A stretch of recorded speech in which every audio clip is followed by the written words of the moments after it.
All right. First, I want to just say thank you to everybody that has shown up tonight. It's normally we just get this crowd on the first meeting of the month, so it's nice to see it on the second meeting of the month. Good participation. I'm going to call this meeting to order, and we will begin with the flag salute. Amber, would you lead us? I pledge allegiance to the flag of the United States of America and to the republic for which it stands, one nation, under God, indivisible, with liberty and justice for all. Okay, do we have any changes or additions to the agenda? We do not this evening. Okay, can I get a motion to approve the consent agenda? I move that we approve the consent agenda as written. Second. All in favor, say aye. Aye. Opposed? Same call. Motions carries. Thank you. With that, we are going to go into public comment. I am going to read, the board will conduct all board meetings in a civil, orderly, and businesslike manner and recognize the value of public comment on educational issues and the importance of involving members of the public in its meetings. In order to permit fair and orderly expression of public comment, visitors may address the board on any topic within the scope of the board's responsibility. Public comments are limited to 3 minutes per person. When called forward, individuals will identify themselves and any affiliation to the school district and proceed to make comments within the time limit. Speakers may offer objective criticism of district operations and programs, but the board will not hear any complaints concerning specific district personnel. The board does not respond to questions or challenges made during the public comment period and will refer concerns to the appropriate district staff. The board requires the same standard of civility that the board imposes on itself. Thank you. Okay, with that. Our first speaker tonight is Stephanie Horn.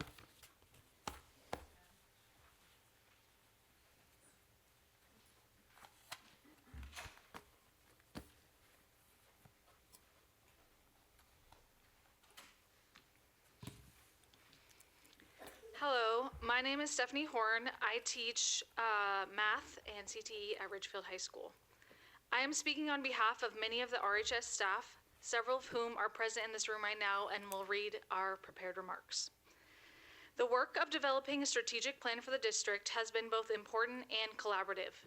Through this process, stakeholders determined that RSD holds 3 core values: integrity, kindness, and collaboration. Recent staffing decisions are antithetical to those ideals.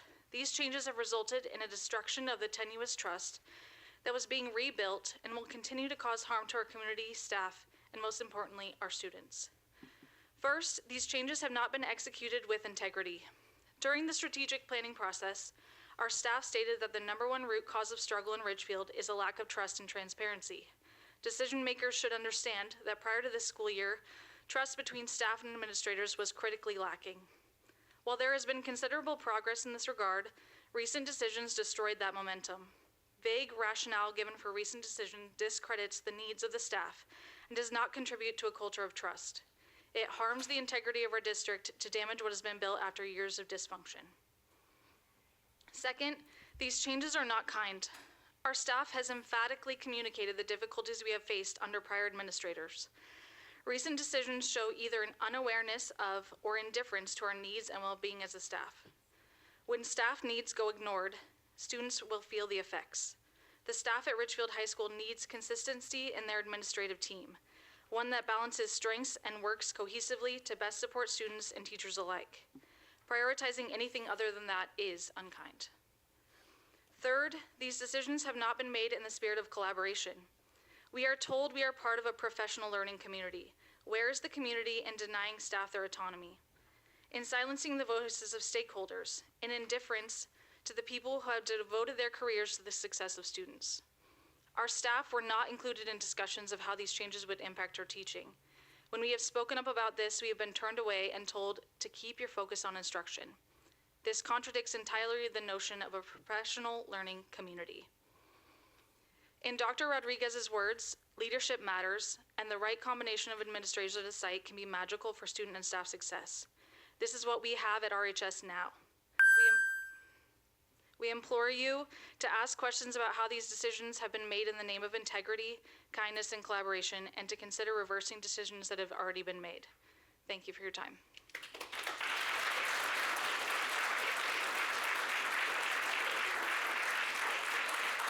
Eric Girdland.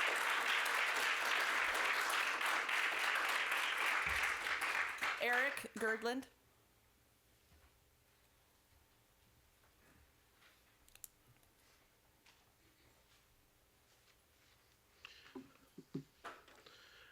Hello, my name is Eric Girdland.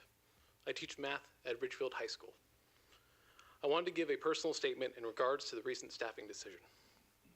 As anyone who has worked as a teacher knows, the first few years are the hardest. In my first few years of teaching, I was given 3 different preps, no defined curriculum, where I was teaching 8th to 11th grade material in a school that had a high percentage of students dealing with poverty on a daily basis. This was another different district. That is a lot to handle for any teacher, let alone one that's a first-year teacher fresh out of college. On top of that, this school had just hired a new principal, while the other administrative positions were being filled throughout the year. My evaluator, the new principal at the time, came into the classroom a total of 2 times and did not provide me any constructive criticism or support. The preceding post-observation meetings were the only time that I had one-on-one conversations with this evaluator. During those meetings, they focused on what was wrong with my teaching and told me to go fix it. I felt like I was the last thing on a list of to-dos, and they checked off the bare minimum of the boxes that they needed. At the end of the year, I was told to either quit or they would not renew my contract. This led to a fear of admin, honestly. I did not feel that they had my best interest at heart. They were merely arbiters of whether or not I could keep teaching. They were more focused on currying favor with the new staff and juggling all the complications of starting a new school. Their priority was not making new teachers better. Even after getting a job at Ridgefield, I came to work every single day for years, figuring that I was going to lose my job for no reason at all.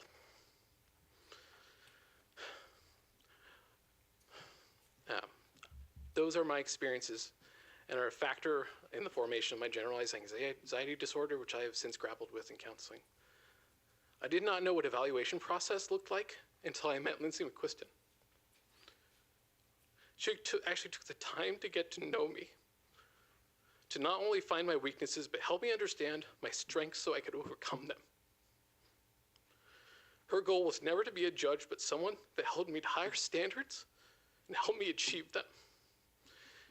Given my past experiences, I'm afraid of what building a new administration team from scratch can mean for teachers and their current systems of support, leading to instability and tensions on both sides of the equation, and in turn leading to worse outcomes for students.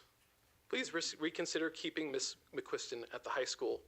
There's still many that would benefit from her support and mentorship like I did. Thank you.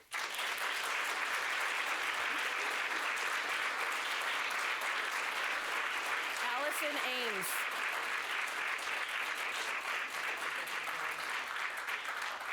Allison Ames.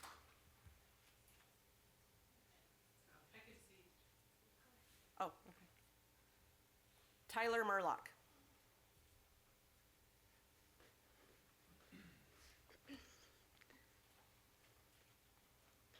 Good evening. My name is Tyler Murlock, and I'm a senior at Ridgefield High School. I'm involved in numerous activities at the school, including serving as communication director for student government, competing in women's soccer, where I'm proud to be 2-time state champion, and participating in track and field as a javelin thrower. Because I'm deeply involved in our school community, I see firsthand how decisions at the district level affect students' daily experiences. I'd like to take a moment to speak about the recent administrative changes happening across our schools and share both appreciation and concern from a student perspective. First, I want to recognize the positive intentions behind these decisions. At Union Ridge Elementary, adding another administrator to support growing enrollment shows that the district is planning ahead and taking student needs seriously.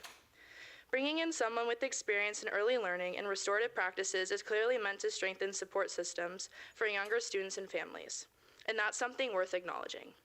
Similarly, at Bee Ridge Middle School, moving an experienced administrator there demonstrates a commitment to preparing students for success before they reach high school. Having someone who understands what a student needs academically and socially before entering the next level can absolutely benefit middle schoolers as they transition. However, while these moves may benefit other schools, I want to express a genuine concern about the stability at the high school level. Ridgefield High School is where students are preparing for graduation, college, careers, and major life decisions. Leadership consistency is especially important during this stage because students rely on administrators not just for discipline or logistics, but for guidance, structure, and a sense of stability. When multiple administrators leave or shift roles, it can create uncertainty for students and staff alike. High school is a critical time, and strong leadership plays a huge role in shaping school culture, supporting teachers, and ensuring students feel secure and supported. Change is sometimes necessary, but it's important that while strengthening other schools, we also make sure the high school remains steady and well supported. Most importantly, I want to emphasize that student voices should always be a part of conversations like these.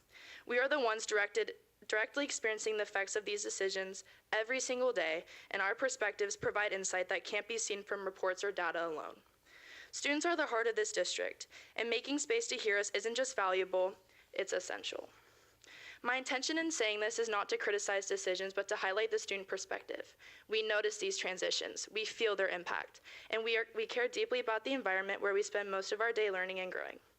I hope that as these transitions move forward, maintaining strong, consistent leadership at the high school remains a priority alongside improvements across the district. Balance is key, and every level of education deserves both attention and stability. Thank you for listening.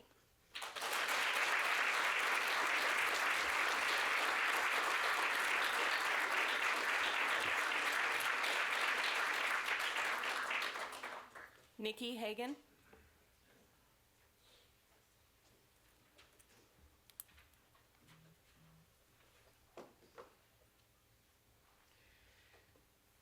Thank you for giving us the opportunity to speak. I am here tonight as a parent of a freshman at Ridgefield High School. For my daughter, this year has not simply been an academic transition, it has been an emotional and social one. Freshman year is hard. It is a year of identity shifts, changing friendships, academic pressure, and learning how to navigate a much larger and more complex environment. For some students, that adjustment is smooth. For others, including my daughter, it has been deeply challenging. During those challenges, Ms. Johnson has been a steady, trusted adult in her life. She has provided guidance, she has provided reassurance, and she has helped my daughter navigate friendship struggles and the overwhelming nature of high school. Most importantly, she has made her feel seen, heard, and supported. That kind of relationship is not interchangeable. We as a community have been told that these administrative decisions are thoughtful and strategic. I'm asking you to help parents understand how removing a trusted high school administrator, one or multiple, who has already built strong supportive relationships with students represents the best alignment of strengths for student success at the high school level. I would also like clarity on how the assistant principal positions will be filled. Will new administrators be hired and in place before the end of the school year to allow for a meaningful overlap, transition time, and the opportunity to begin building trust and relationships with students? If not, how will the district mitigate the disruption to students who rely on stable, consistent leadership? High school students, especially freshmen, need stability. They need adults who know their names, understand their struggles, and have already earned their trust. When a student finds that person, it matters deeply. Disrupting that support in the middle of a critical development year carries a real impact. I am also concerned by what I understand may be the case that Mrs. Johnson requested placement at the middle school and the request was declined. If that is accurate, I would respectfully ask for clarity on how that decision was made and how her professional preference and secondary experience were weighted in the process. This is not about resisting change simply because of change. It is about recognizing that leadership is relational work. When students advocate, when they walk out, when they speak up, it signals that those relationships are meaningful and impactful. My daughter is not reacting because she dislikes change. She is reacting because someone she trusts is being removed from her school during one of the most formative years of her life. If the district believes this decision better serves students, then I respectfully ask for a clear and transparent explanation of how it serves the students who are currently depending on her support. Because from where I stand as a parent, the cost to our high school students feels very real. Thank you for your time.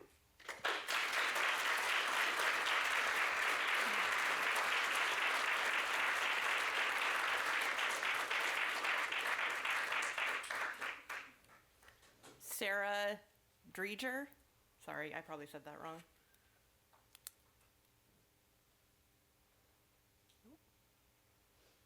Okay. That's all.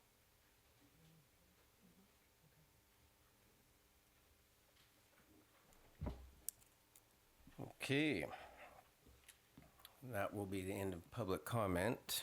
Thank you for those that participated. That will take us into the superintendent's report. Thank you. I am excited this evening to welcome Principal Todd Graves and Assistant Principal Stephanie Goad to the podium.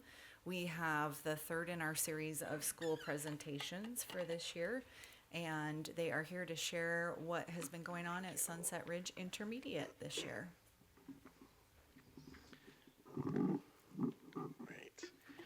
Good evening, everyone.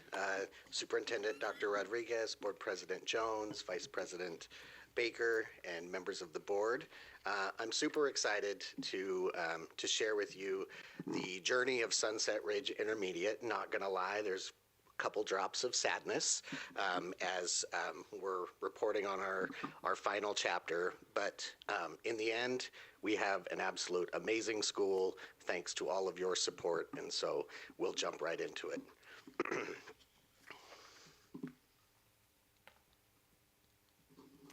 So the mission and vision of Sunset Ridge started in 2018.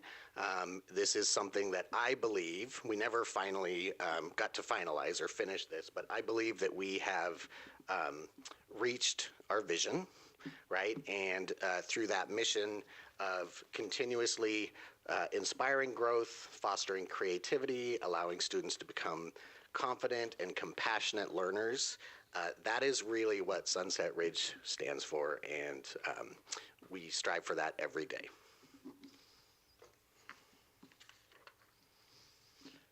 I'm going to let Assistant Principal Goad share with you our building leadership team. Thank you. Similar to all of the other schools in our district, we also have a leadership team at Sunset Ridge. It has changed a little bit over the years, but the members on our team this year really represent a cross-section of our staff and our school community. We have a staff member for each grade that represents the content PLT, so the content planning team, science, math, and ELA for 5th and 6th grade.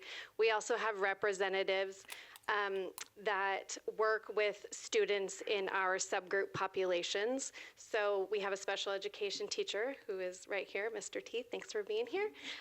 And then Mrs. Muir, who is our multilingual interventionist. This is the team who works really hard to look at the data that we're going to be presenting to you tonight that has to do with our school goals. So just to note, our demographics at Sunset haven't changed that much. We're pretty consistent. We are becoming slightly more diverse. A couple things to note just on this slide, if you were to look at last year's data, our Section 504 program has significantly increased. And then we've done a swap with our female and male students just as far as increase in percentage. So this is something that I'm super proud of at Sunset. And so this is our through line. You guys saw this last year. And so everything starts with our mission and our vision. And as Assistant Principal Goad shared with you, our leadership team, every staff member at Sunset Ridge has a voice. And so whether they're a teacher, whether they're a paraeducator, and then we also survey our students. And so it really starts with that mission, that vision, and then this through line. We have our priorities. We're going to talk about those tonight. But at Sunset, if it doesn't fall onto this through line or in one of these categories, we just don't do it, simply. So this is where we focus our time. And I'd like to say that we perfected this 8 years ago. We did not. We started this a couple of years ago, and so we'll get as far as we can this year, and we'll continue it at Sunset Elementary.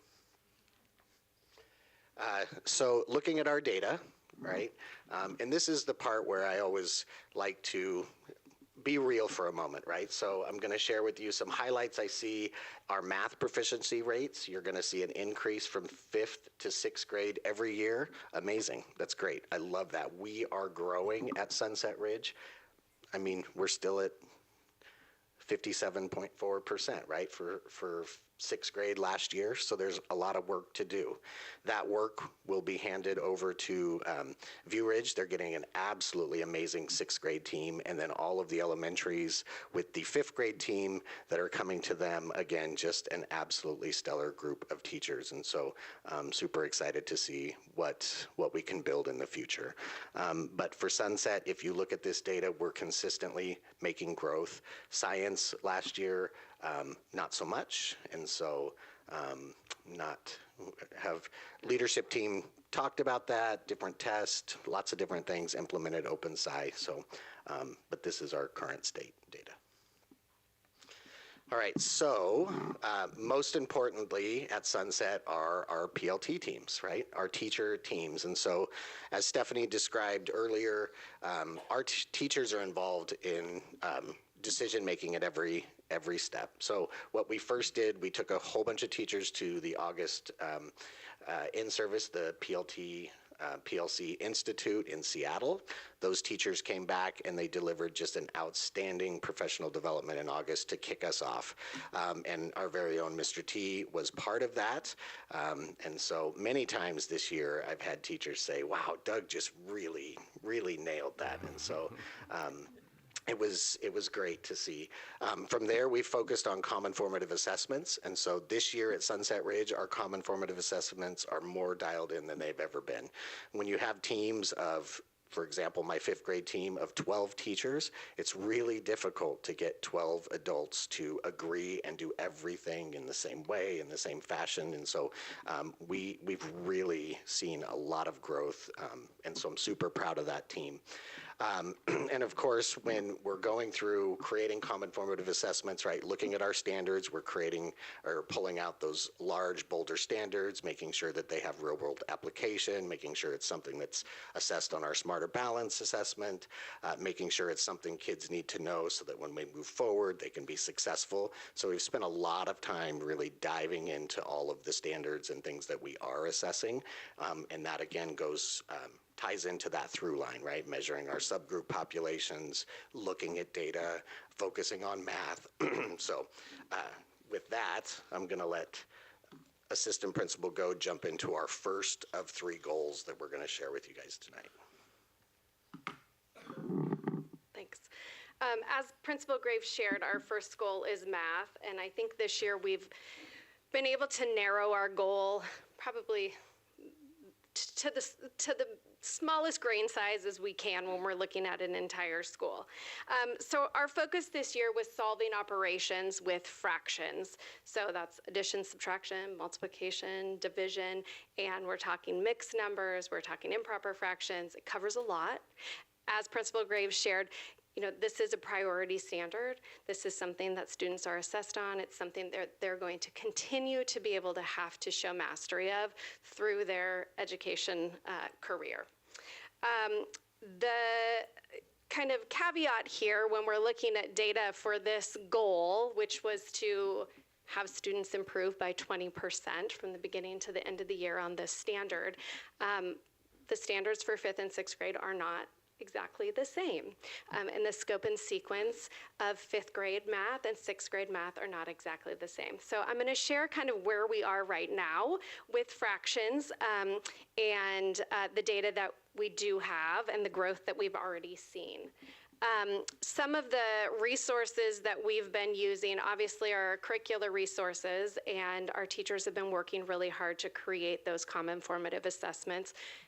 As Mr. Graves said, they have been really aligned this year and very intentional at looking at that outcome data to be able to provide interventions and reteaching for students.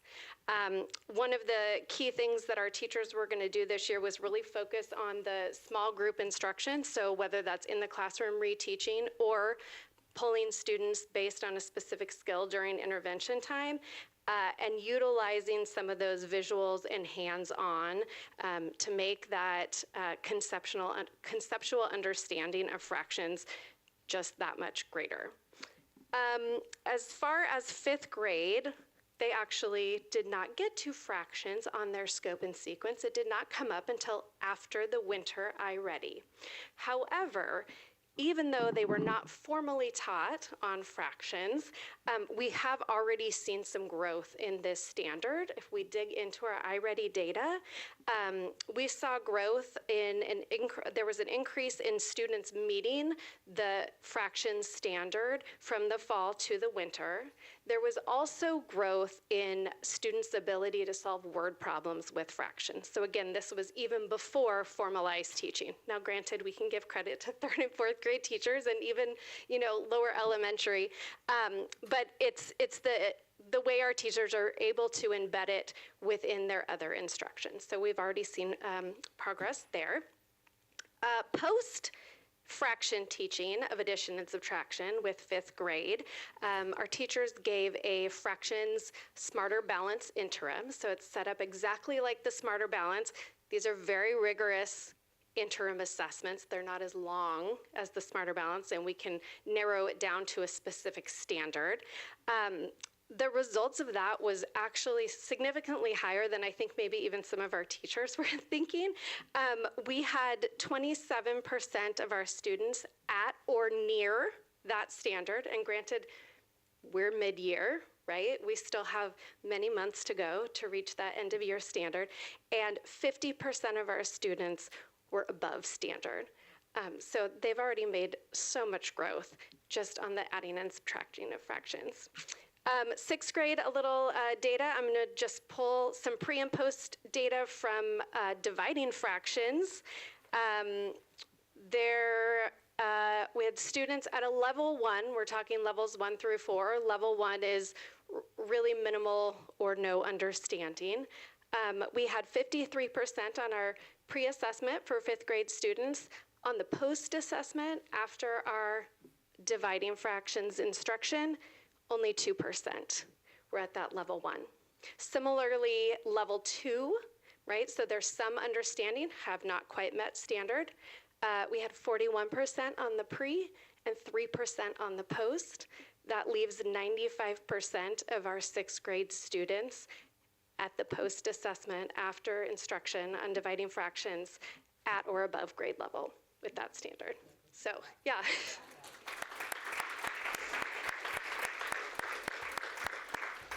So again, not apples to apples, 2 different grade levels, different standards, different scope and sequences, but amazing growth. When we look at our whole school, so this is not specific just to fractions, this is math in general for our iReady diagnostic. The lower line is fall, and then winter, which was December, is the top colored line there. And you can see definitely an increase of students on or above grade level and a decrease. The red is shrinking. So we have fewer students who are 3 or more grade levels below.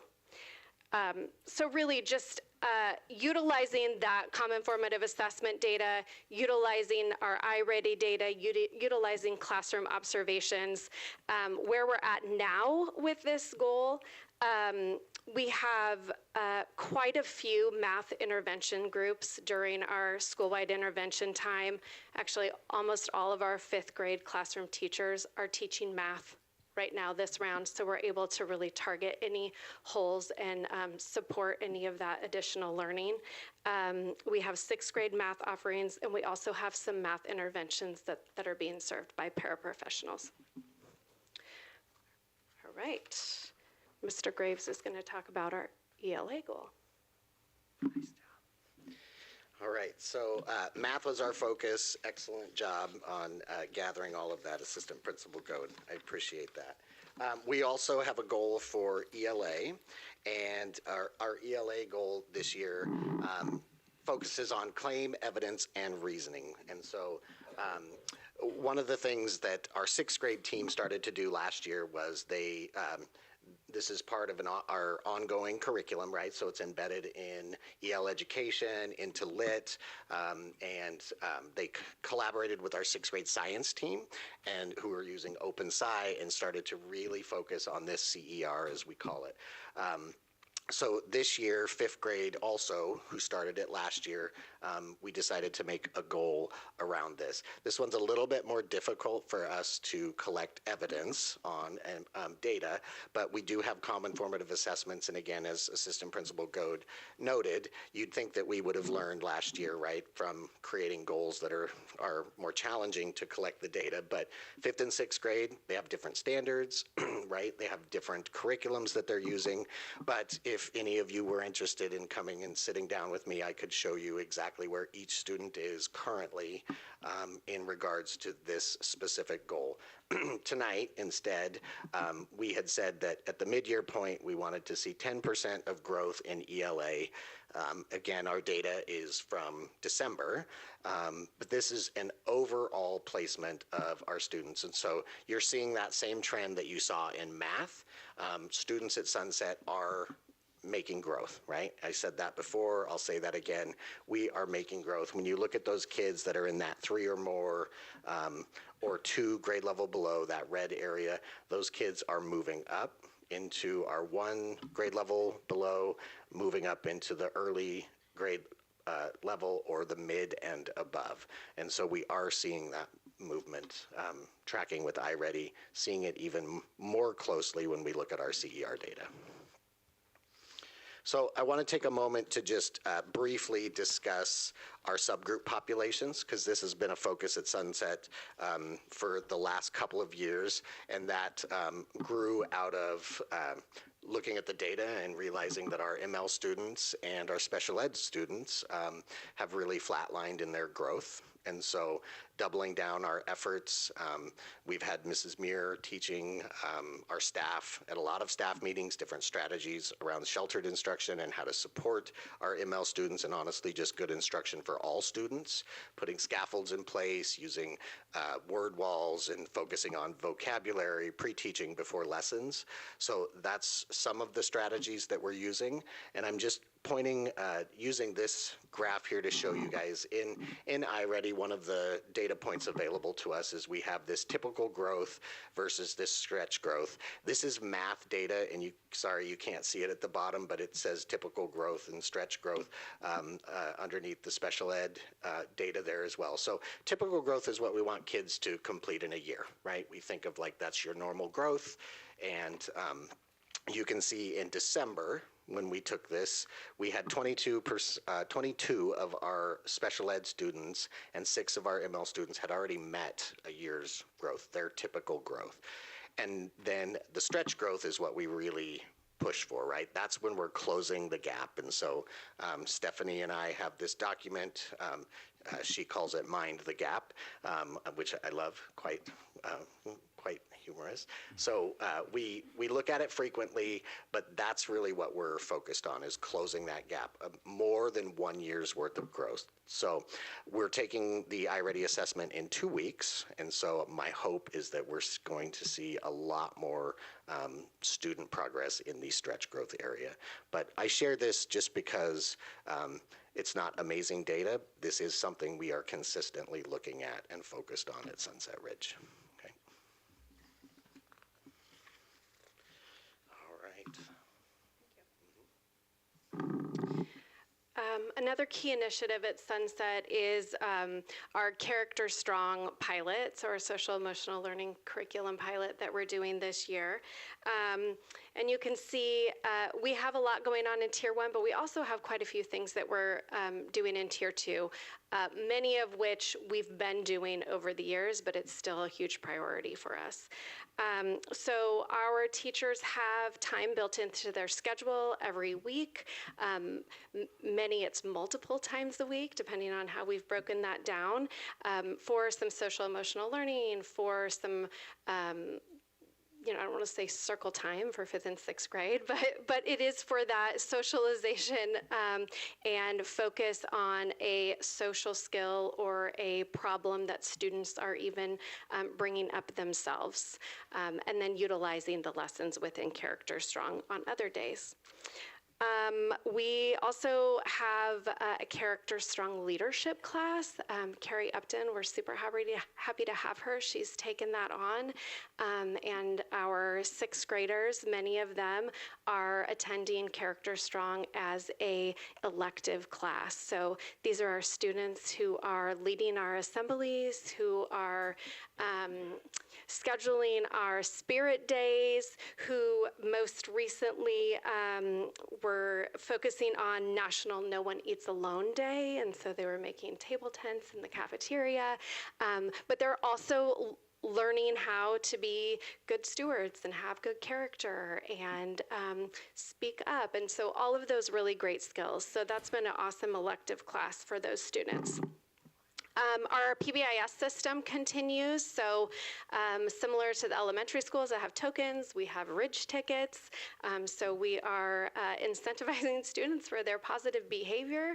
We have common expectations. We like to send out positive postcards. We have a PBIS store, so similar to the things that both of our elementary schools have. As far as Tier 2 goes, our Connection Center mentor and our counselors work really hard to support students who might need that extra level of support for behavior or social skills. And so providing check-in, check-out, check and connect. We have junior coaches. Renee Walker, our Connection Center mentor, works really hard with groups of students throughout the year who are our junior coaches who get some direct instruction on how to facilitate and lead and guide other students out on the playground using our PlayWorks recess curriculum. We have lunch bunches, and then we also like to put in place restorative and reteaching lessons provided by some of our paraprofessionals as a positive consequence to behavior infractions. So.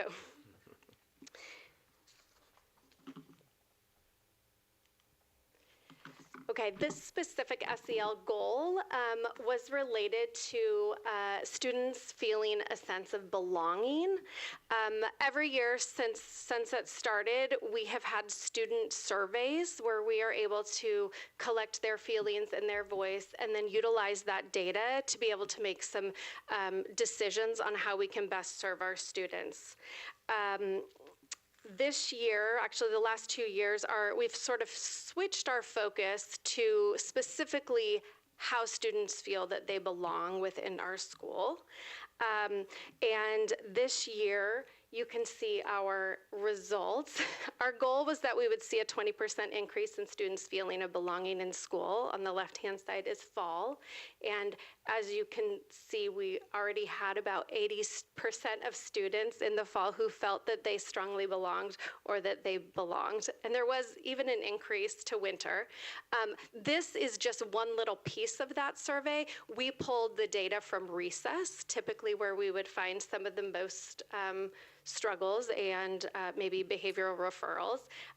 But it also asked students about how they felt as far as belonging in the classroom, in the cafeteria, in specialist classes, on the bus. So we have definitely seen growth, not the 20%, not the 10% even yet. But when we're looking at that green, the number of students who don't feel like they belong, that's a super small slice. We are really intentional on following up with that data. So these surveys are shared with our building leadership team, who then is able to go back to their PLT and share. We ask teachers and additional staff to go through the survey to highlight and identify any students that need a personal connection or we need a follow-up with. So we certainly follow up with any students who say that they don't belong, and quite a few students who maybe are kind of in that like, I somewhat, like, okay, what else can we do for you? What do you need? Is there an area that we need to provide some support or make some changes? Our classroom and cafeteria, again, they were in the mid to high 80s also this winter. So those were really just positive results there.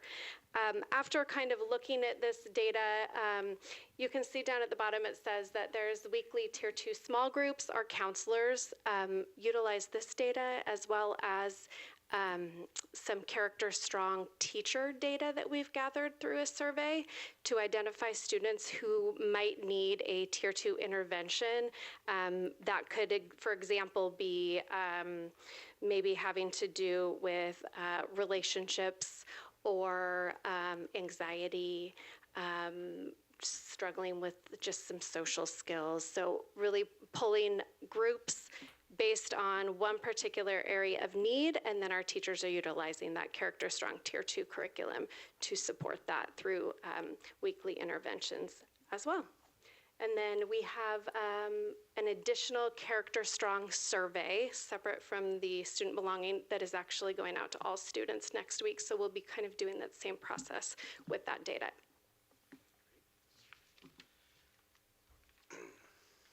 Oh, I'm going the wrong way. Just trying to make this last a little bit longer. Sorry. So with that, Stephanie and I are super proud of this 8-year run that we've had at Sunset Ridge Intermediate School. And so for our final time, we'll take questions or comments from the board.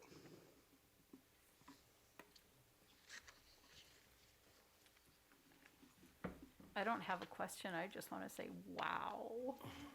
I so wish that I could have gone to your junior high or your intermediate school.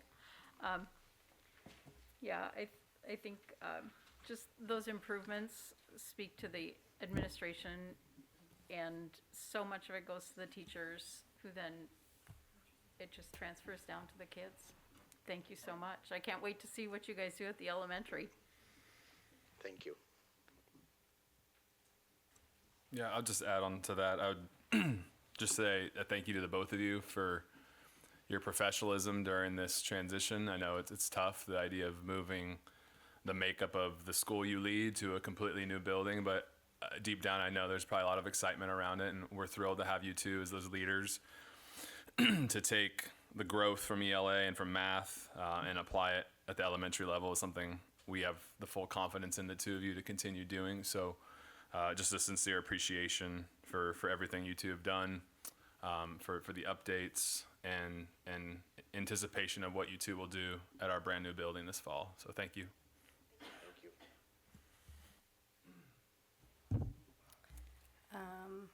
Yes, that was amazing to hear all the things. I'm excited to hear results back from your survey that's going out next week. I think that knowing how kids feel about belonging is so important to everything, and I think that really ties back into how well they're able to learn. Because if you don't feel safe and you don't feel like you belong somewhere, then you don't show up and you don't do your work. So I really appreciate that that's one of your goal areas and you're focusing in on that.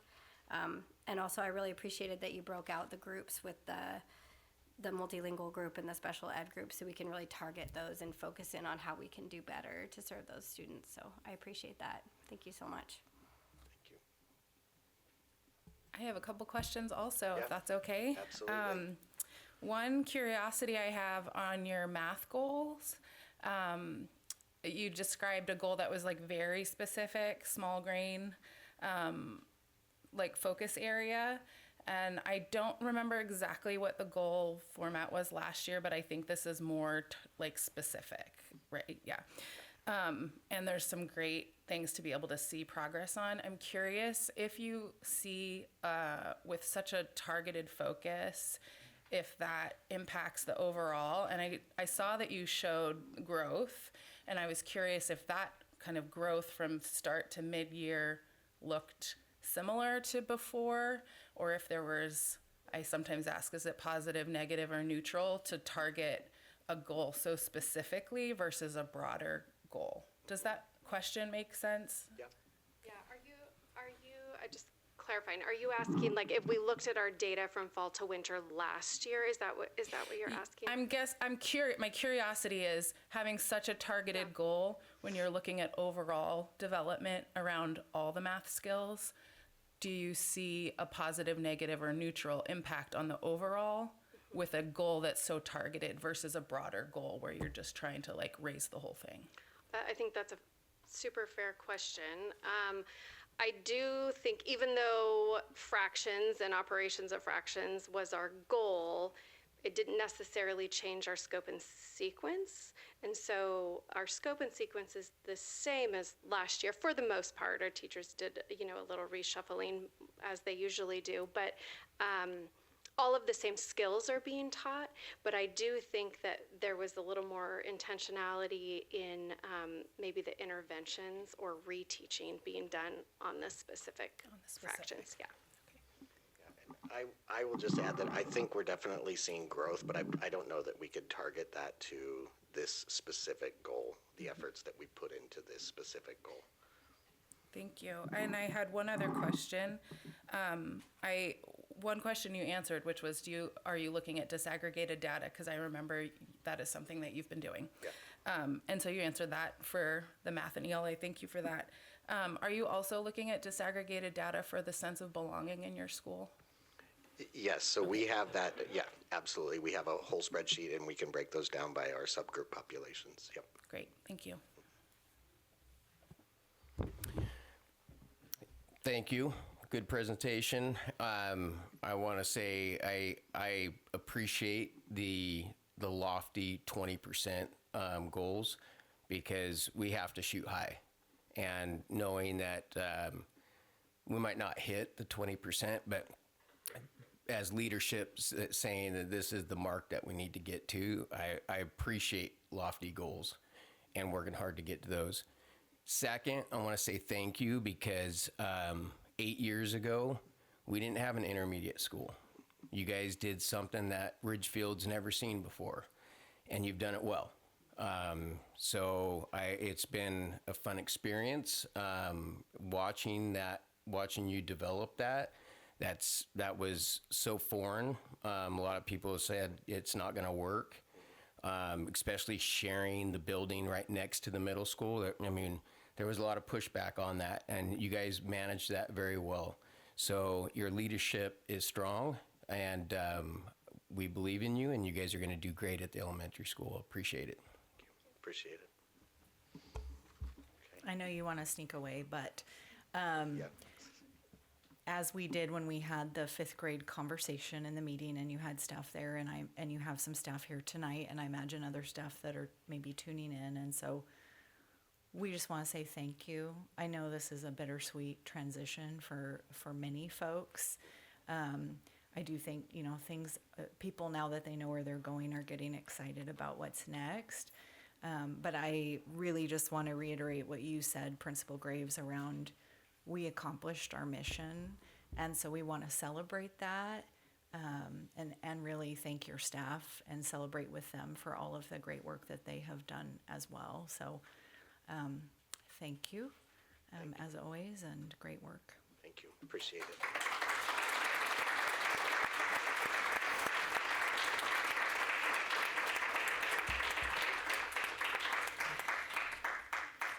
By way of update for the board, the survey that they're referring to that they're going to be rolling out is part of Character Strong. It's it's a screener assessment. So we've talked before about the different types of assessment data, and screener data is a way for us to kind of quickly get a snapshot around who might need some more support. So this will be the first time that we're implementing that across the entire system, K-12. It's designed to be done 3 times per year, fall, winter, and spring, because we started the pilot in fall, we've taken a little time to get to that point, but we're super excited to do a test run with that screener, working alongside our counselors and our administrative teams and our teachers to do that. So it'll be a great learning experience to get kind of a dipstick on where the kids are at this point. So with that, she's already made her way to the podium. So up next, I'd like to welcome Executive Director Paula McCoy, who is here to share our monthly financial update. All right. Well, I'm going to just say before I start the financial report, I was here when Todd gave his very first Sunset Ridge Intermediate building report, and it's bittersweet to see the very last one. And I look forward to seeing the very first one for Sunset Ridge Elementary. Great times. Thank you, board, for once again listening to my financial report. We're going to start with an update on our enrollment for the month of February. So February enrollment, we did increase from the month prior. We are up about 10 FTE. And what we're seeing with the FTE is really the additions that happened over the winter break. So January, we saw a lot of the withdrawal activity, but the additions, it takes time to bring in the new students, get them placed, between when we have to count and claim those students and when we are able to process the new students. So the month of February, what we're seeing is a lot of the changes in the enrollment from winter break that are the new additions coming into the district.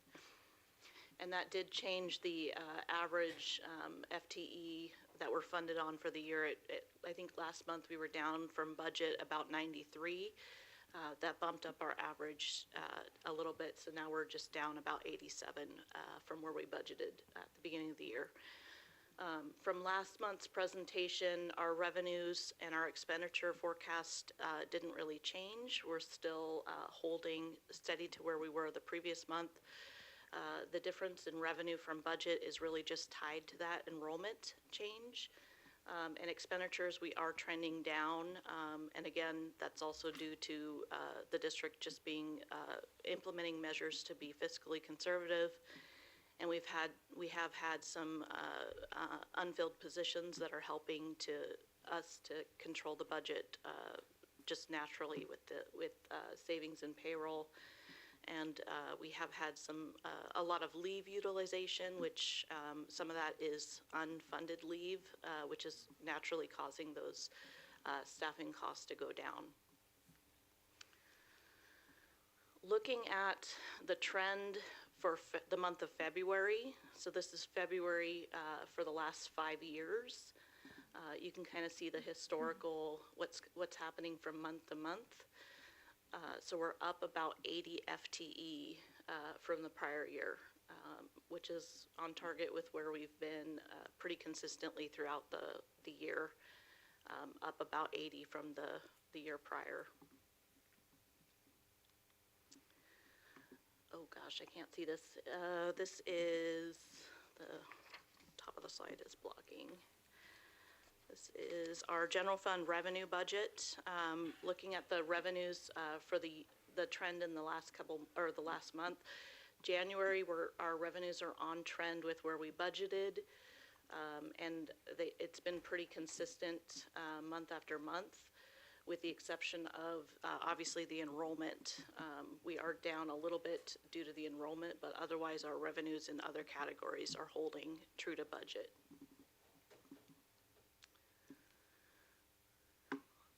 Looking at the district's overall expenditure budget, the month of January, we did see a pretty sizable difference from budget.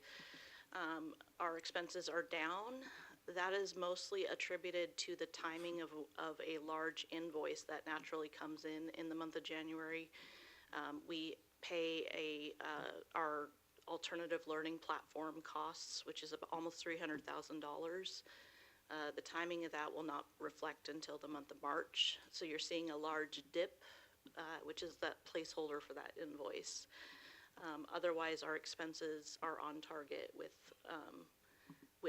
the prior month. Oh, and then again, that green line is our minimum fund balance policy. Looking at our trend in our cash flow or our cash fund balance position, you can see the month of December, we ended the month of December at 9.7 million. January, we're down just slightly. That's gonna continue for the month of February. It'll go back up in the spring as we get our tax collections, and then obviously it's gonna go down again as we end the year. And it's gonna follow that natural pattern. Looking at now the components of our expenditures, this is payroll that we're looking at right now. Payroll costs are down, and again, some of that is due to unfilled positions, and we are trending down in some other categories. Substitute costs were down from budget. We're projecting about $200,000 in costs down from budget for substitute costs in the district. Other payroll costs we are saving just from some of our positions not filling as quickly as we've been able to post them, and then some positions we didn't, we just didn't fill this year. So that's our savings on the payroll side.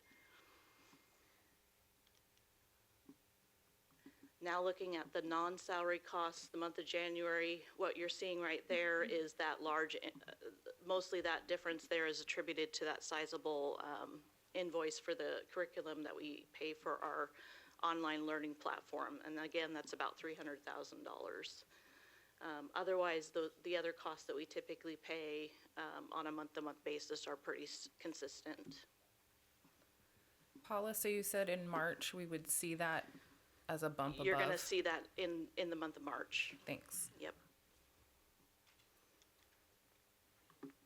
All right. So quick update on the capital projects fund activity. For the month of January, in your board packet, you would have gotten the January fiscal report. Impact fee balances, we ended at 11.5 million. We're spending that down and working on, again, drawing down next the monies that we took from the county treasurer to help front fund the school. While we're doing that, we'll be working with the state on drawing our state match to then use to repay that money back to Clark County. And we're just now starting to see the capital levy proceeds come into the district. I think the month of February was the first month that we saw those proceeds come into the district. So on your February board report for the Capital Projects Fund, you'll see some tax revenue for the first time on that report.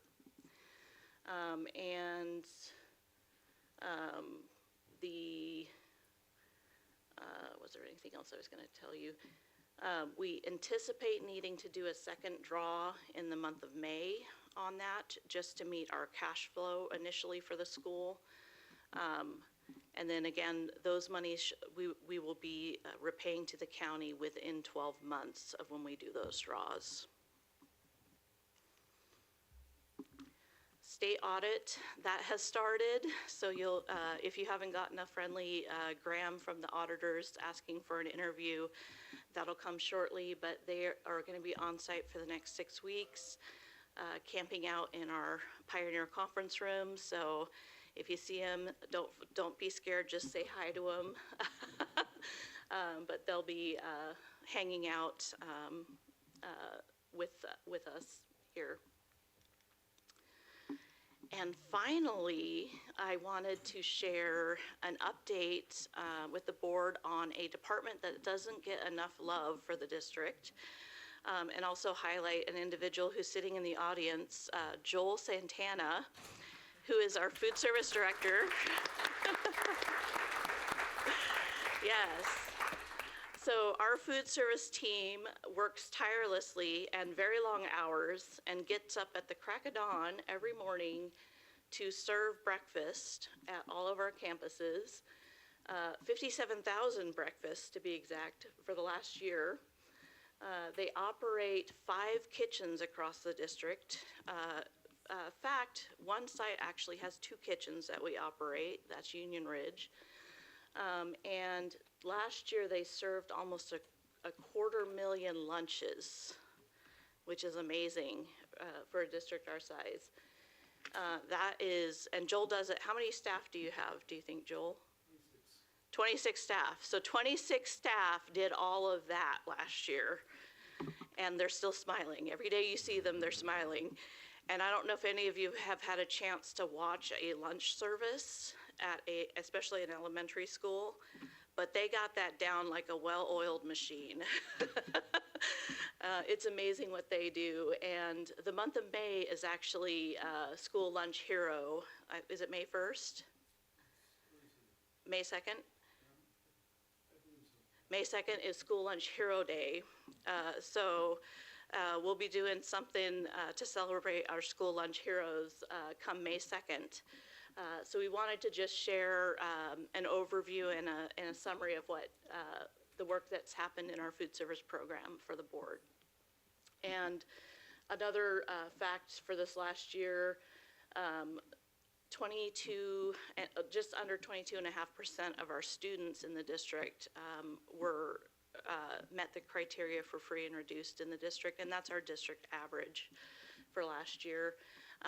This year we're up a little bit. I'm looking at Tyler, who probably, I think we're closer to 24% roughly this year, so that number is increasing a little bit, but I just wanted to again highlight the work that our wonderful food service team is doing, and that is it. Thank you, Paula. Does anybody have any questions? Paula, remind us on impact fees. Are we fully exhausting those dollars, or will there be balance when the school is finished? There will be a small balance when the school is finished, and it will be whatever we collect. Once that school is opened, there's going to be a little bit of an overlap. Once the school's technically opened, we can't continue to use impact fees for that project. Thank you. Thanks, Paula.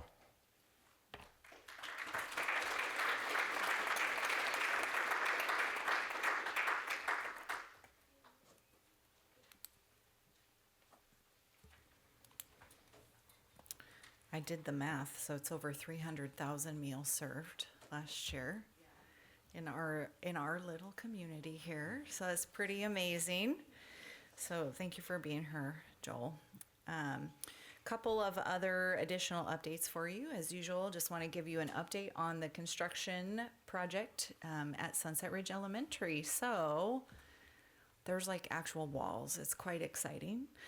You can see there on the front of the classroom wing, they actually are putting up the facade. You can see kind of all those horizontal, that's actually what the facades like hook into. And you can see where some of the windows are. We're starting to get some of the steel to arrive. That's been our big holdup, has been the delivery of steel. So they are quickly getting that installed as it comes in. Couple of interior pictures. So insulation going in, drywall going in, getting the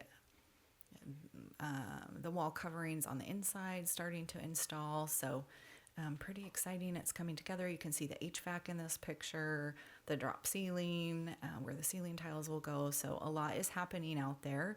They have also been working on the polished concrete throughout the campus, wherever that's at. And so most of that's been done, and then it is covered up with plywood to keep it in better shape for us. So when you go to visit, you won't see the pretty concrete. It'll be under plywood and a bunch of mud. The moat is free. They threw that in for us at no charge. So there you go. So lots happening. We're quite excited. We've been really blessed, honestly, with the weather. Triplet Wellman continues to meet the timelines. We continue to stay on time and on budget with this project, which is incredibly important because we have other projects we need to do as well. So it's going really well. Okay, a quick staffing recap. So I wanted to kind of take us back a few meetings ago when we talked about the staffing process and how this is connected to our budgeting process, because Executive Director McCoy and myself have been working on next year's budget pretty diligently over the last couple of months. So, reminder for the board, personnel are the number one expense of our district. It's approximately 85% of all of our expenditures. And a reminder for you, as we are more than halfway through the current state legislative session, that Washington State does not pay the actual negotiated staff salaries. Shortfalls in the funding are made up through local taxpayer levies. So we talked about previously about the prototypical school funding model, that the state funds a certain number of each position, a certain number of principals, a certain number of counselors, a certain number of teachers, et cetera. Some positions that we choose to have aren't funded at all, like instructional coaches, for example. There's no state funding for that. So anything that is a shortfall is made up through local taxpayer levies. In the case of our district, every single teacher is partially paid through our local levies. Accurate enrollment projections are incredibly important to accurate budget development, and just wanting to clarify, when we overproject student enrollment, we end up with a funding deficit. This last year was the first balanced budget that we presented to you, I think since probably the last 4 years. Oh, maybe ever. Okay, I was gonna say since this board has been here, but then I thought maybe before when it was just Brett, maybe. But we brought you the first balanced budget that this board has ever seen this year. That's something that's incredibly important to me as a superintendent and to Paula as well. So we're gonna continue to be frugal and conservative around projections, around staffing, and around budgets, because we really want to be able to maintain programs for our students and for our community. And it's quite clear as you look around the region and across our state how difficult the financial circumstances are and the incredible impact and toll that takes on staff, which ultimately takes an impact on students. So under projecting, you end up with a funding surplus, and we might go, oh, that sounds great, let's have a surplus. What the problem with that is that you end up with every class on overload, and you end up with monies that really were driven to support those students going to different students in a future year. So we want to be as close and as accurate as possible. We take into account the existing student population, so we roll kids forward a year. We also take a look at housing developments, birth rates, the district enrollment trend data over the last 5 to 10 years. And then we had, as you know, some additional factors we had to play with this year as we prepare for the 26-27 school year. With the opening of Sunset Elementary, you previously took action as a board to develop new elementary boundaries, so that had a big impact on our projections, because we do project not just by how many students, but by grade level and by school location as well. The return of 5th grade to the elementary level, 6th grade moving to the middle school level, all of that had to be considered as we put together those student enrollment projections. Because funding is directly driven by student enrollment, as you heard in Ms. McCoy's presentation this evening, we utilize those projections to really develop the staffing plan within the anticipated revenues for the upcoming school year. So we try to be as accurate as possible so that we can have as many staff as we can in order to serve our students within a budget that is sustainable over the long term. So, as you are aware, this last week was the big week for classified staffing for the process.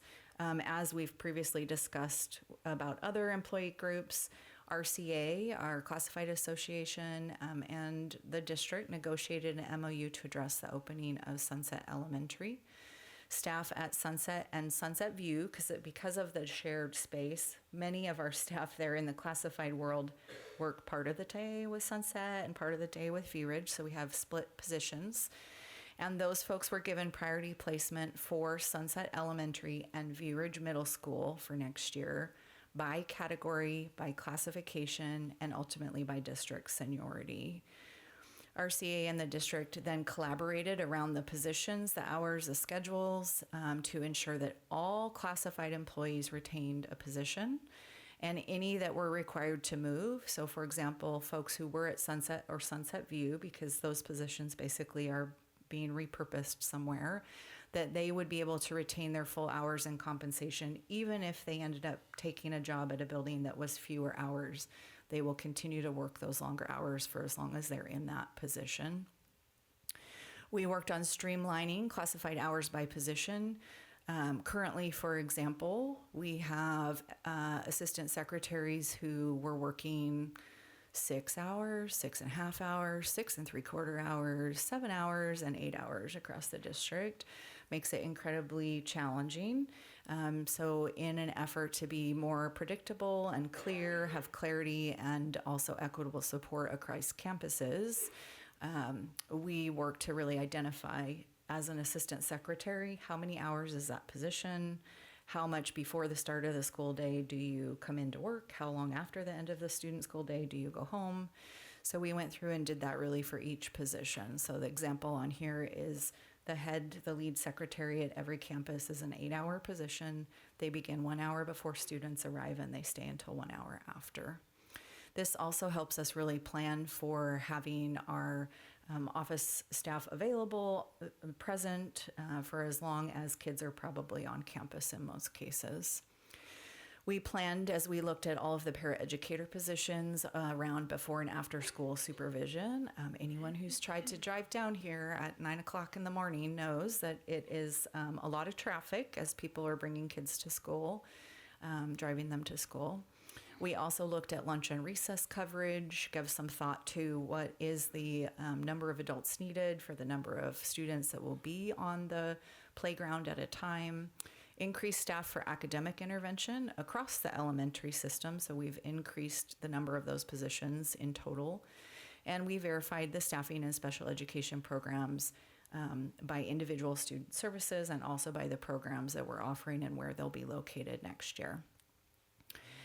In an effort to ensure that every single para had a job in the district this next year, we created and added 2 positions to Wisdom Ridge Academy to support our new Ridge Connect program. We currently have families on the wait list for our homeschool parent partnership program, and we're serving as many as we can with the existing staff that we have in the program. So we're quite excited to be able to continue to expand and support more homeschool families with their program of study through Ridge Connect. They'll also support students of that program, but also Wisdom Ridge. So excited to have that. And we also negotiated a couple of additional supervision positions based on the size of one of the schools. So I think she's in the audience. I don't know where Ashley is hiding. She's right there, right in front of me. So I just really want to say thank you to Ashley Taylor, to Jody Harris. They are the president and vice president of RCA, and we've had some late nights together lately as we worked through all of this. All of our classified staff received a week ago their interest survey for positions, Sunset and Sunset View, again, because those positions were basically collapsed, had to complete their interest survey. They were able to rank, order, share their 1st through 5th choice positions. Any classified staff in the district was able to submit if they were looking to potentially move, because you never know what people are going to request. So sometimes it opens up some possibilities. So that occurred last week. They were due last Friday morning. And then we spent Friday evening working through all of those requests. In total, 125 classified staff were placed into positions for next year. 110 received their first choice or remained in their existing position. That's 88%. 5 received their second choice. 5 received their third choice. 2 received their fourth choice. 3 did not get their 1st through 5th choices. Again, it's based on category, classification, seniority. So they selected from what was available or were assigned to the available positions if there was only one choice for them remaining. We had one paraeducator who said, I'm planning to resign because I'll be completing my student teaching and I'm hoping to work at one of our schools in a different capacity next year. So we're quite excited and wish her well on her application process. And with all of that, we still have 3 potentially open positions supporting individual student special education needs. Those spots are already filled for this year, but we're going to wait until later this spring to determine if we still need those positions for next year. I wanted to give you a recap of the certificated staffing process. We've been through this data before, but approximately the same number of people placed. As a reminder, most of our high school staff were not involved in that process. It really was impacting all of our elementary staff and, to a certain degree, our middle school staff. So this were the results from certificated. And then I wanted to provide administrative staffing update. We had our interim assistant principal at Union Ridge and interim principal at the high school who were hired into those same positions, which we've talked about previously. We have 10 building administrators that are continuing in their same roles next year, so that's a total of 83%. And as everyone in the room is aware, we have an interim assistant principal from the high school who is being transferred to Union Ridge Elementary and one who's being transferred to View Ridge Middle School. We will be hiring for 2 new assistant principals at the high school for next year, expanding the number of school-based administrators that we have over the current year. So I wanted to just capture for the board some data on the overall staffing process. We've been working on this for months, honestly, but the certificated launched right after winter break. That's when we went through administrative first round of hiring, and then again the classified was last week. So now this is in total for you 259 staff that were placed for next year. That included 125 classified, 122 certificated, and 12 building level administrators. Again, just limited impact from the opening of the new school at the high school, at Wisdom Ridge, at our preschool, and at Central Services. This primarily from, for most staff, was an elementary, and again, some impact at the middle. Combined altogether, 225 got their first choice or are remaining in their existing positions, so it's 87%. 13 received their second choice, 6 received their third choice, 2 received their fourth choice, 1 received their fifth choice. 10 staff across the whole system did not receive their first through fifth choices and had to select or were assigned to available positions. So less than 4% of our total staff that were impacted by the opening of the new school and the grade configuration changes. At this time, we have 2 certificated staff currently that work for us that have not been placed. We have a number of positions available. They do not have currently the credentials that are necessary for that. So at this time, we have, again, 2 certificated staff that are not placed for next year, and all of our classified staff have positions for next year. An update for you as we've been continuing to monitor the staffing timeline since January. Our certificated positions were posted actually last week, 2 weeks ahead of our schedule. We were able to make that happen. Classified placements, again, everyone was notified Friday evening. Certificated positions initial screening date is this Friday, February 27th. Can't believe we're at the end of February. Certificated and also administrative interviews are slated for the month of March. We'll move forward likely with a very small request for a reduction in force in April. And then if there are remaining open classified positions that are still to be needed for next year, those will likely be posted after spring break, so April, May, and June. Just wanted to share publicly the positions that are currently posted. It's linked in the slides, and as always, all of our slides and the video of this evening's meeting will be available on the board page of our district website. You can click that link. It'll take you right to where all of the job postings are.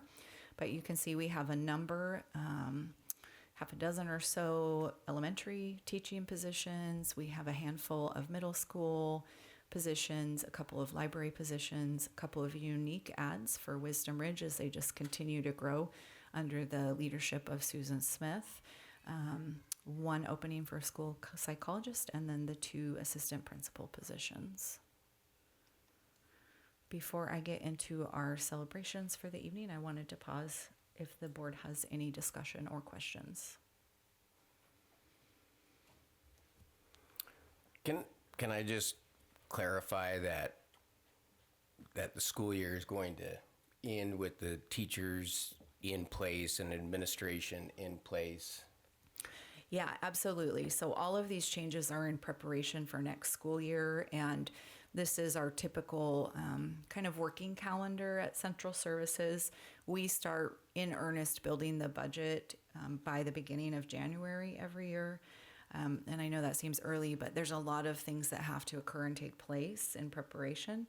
So this is all staffing for the 26-27 school year. So everyone remains in their current existing positions through the end of the school year or through June 30th for administrators. That is what our administrative contract is, which is July 1st to June 30th annually. Thank you. Any other questions? Okay, so with that, we will go into board communication. Nope, because I got to share good stuff. Okay, sorry. Yeah, I know. Last time I didn't ask, and then you guys had questions, so I thought, okay, I'll just ask this time. So, as always, we wanted to kind of wrap up the superintendent report with good things. So, lots of amazing end of winter season athletics, excitement and accomplishments of our students to share. We had 27 of our high school wrestlers that went on to state, representing both the boys and the girls teams, and you can see some of those pictured here. Our girls bowling team earned their very first district championship and went on to place at state. Boys swimming participated in state, and we had some placing there. Girls gymnastics went to state. We had a student who placed 5th on the floor. And then our boys and girls basketball teams, they both went to the playoffs. I think I understand that the boys are out of the mix now, but the girls are still in it. So got to cheer them on. So here you have a list of our kids and what they placed. I definitely want to give a shout out to Jonas and Mason. I'm going to probably mispronounce it, but DeRocher. There, thank you, sir. So, who both were state champions in their weight class. So we'll have to have them to a future board meeting to celebrate with them. A couple other. Can I jump in there real quick? I mean, on wrestling, I kind of figured. Yeah. Hey. You know, a third place finish brings a trophy back to the school, and it's been a very long time since we brought any hardware in that sport as a team collaborate, together. So I think that is definitely worth celebrating. Mm-hmm. So thank you. Yeah. Yes, I neglected to say that, but yeah, team as an overall third place in the state is amazing. And then you've got Evie pictured there with Sage. Sage was injured and not able to participate, but we wanted to just give her a shout out as well for making it that far. And we've got our bowling team. I know they're covered up by the little Zoom thing, but go check it out on the website so you can see all of their smiling faces. And then you'll see a familiar face there on the swim team that placed. Nathan Kim, who often comes and does the updates for us here, is part of that winning team, relay team there. So, and then a couple, non-athletics, but kind of athletics. I love these little guys with the basketball. So, as you know, Community Ed runs a winter recreational basketball season. It's big. It's really big here in Ridgefield. And it's not for professional basketball players. It's a rec league. We really just want kids to get out, have some fun, work on some skills, enjoy some exercise. And so this year we had 46 teams. That's 460 kindergarten through 6th grade students.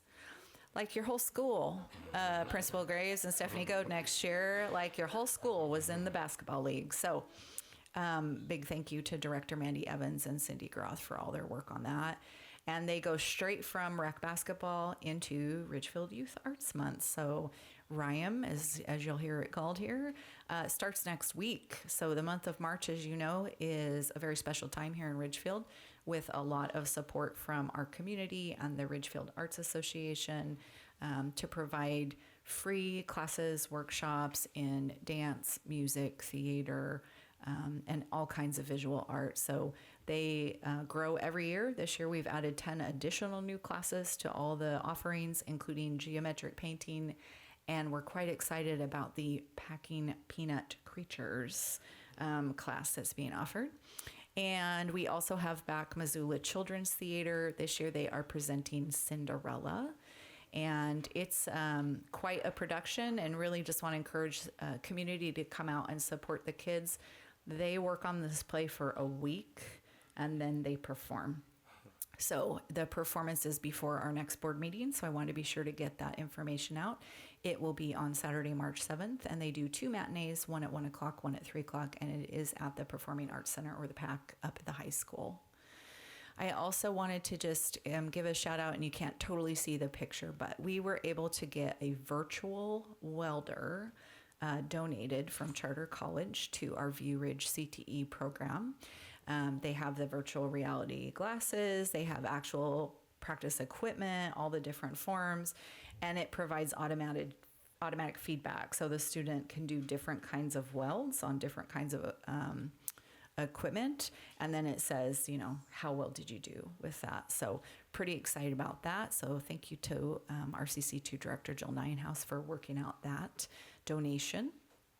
And then last but not least, just wanted to give a shout out to Union Ridge, to our Union Ridge staff and our Union Ridge PTO and the kids. So they earned their second school-wide celebration for the tot tokens, and so they had an assembly they had brought in. It's called Learning the Ropes, and it's a jump roping assembly, which is quite exciting. And even Principal Gobb participated in Double Dutch, I think. So, whew. So big thank you to the Union Ridge PTO who sponsored the event, and our staff that did all the work behind the scenes to make that happen. So as always, there are many, many wonderful good things happening in Ridgefield all the time. So with that, I'll turn it back over to the board. Thank you, Dr. Rodriguez. Jake. Brett, I didn't know you wrestled or liked wrestling. Just a little Fun bit. fact. Yeah. A lot of thoughts tonight. I will address and share some thoughts on our comments from the administrator movement. I'd be remiss if I didn't. I'd like to start and just thank Stephanie, Eric, Tyler, and Nikki. Tyler, for a student perspective and to speak up on something like this is very powerful. So I say thank you to you for doing so and sharing your firsthand sentiment around such an important topic. To Eric, to share your story and share those vulnerable comments means a lot to me, sincerely, that you can share the negative experience you've had elsewhere and what a great experience you've had with support from admin here at Ridgefield. That means a lot, and it's really important feedback for us to hear. To anyone who's here in support of these speakers or just to be here in regards to the topic at hand, I say thank you sincerely. There's no better platform than our board meetings to come and either sit and listen or speak or just be here to be passionate about a topic. So the fact that you're here means a lot. My colleagues hear me say a lot, I wish we got more public comment. I wish we had more people at our meetings, because more people would be educated, more people would understand the why behind how we do things and why we do things. And so your attendance tonight is important. So to each of you, thank you for that. Just some general thoughts around the topic, and I often go back to governance as the key word of what we do as a board.